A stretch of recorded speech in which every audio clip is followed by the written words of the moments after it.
So in addition to Stranger Things, Netflix has a lot of documentaries, and I'm a big fan of documentaries. I find them more interesting than narrative film, more unbelievable than narrative film a lot of the times, and more dramatic and all that. Um, Netflix does have documentaries that are things other than murder. They traffic in murder documentaries. I'm a fan of the murder documentary, the true crime documentary genre. They make them really, really well. But occasionally I have something that's a little more upbeat.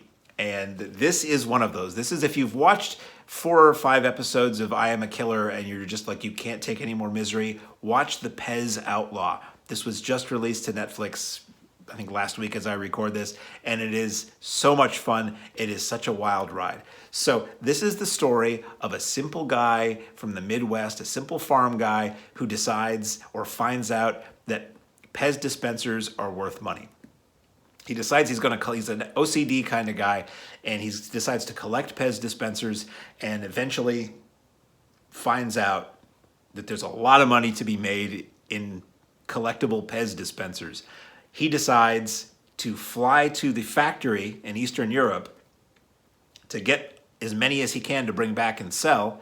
It's his money-making scheme, and a simple guy who does not speak the language, who takes his 20-something son to an Eastern European country, I want to say maybe before the Berlin Wall came down or right afterwards, and it plays like an espionage film.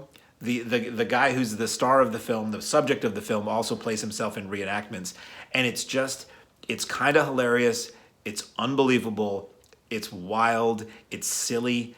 The way people talk about him, the way people deal with the fact that there's a guy, a European, very well known apparently in the PEZ collecting community, PEZ collector, who keeps his prized PEZ dispensers stored in like this only accessible from the outside loft on a barn on the edge of his property, and he like won't let the film crew look inside.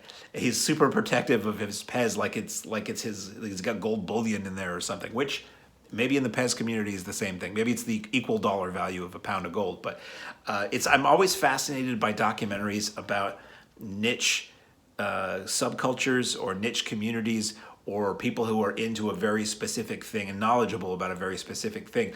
And the PEZ Outlaw ticks all the boxes.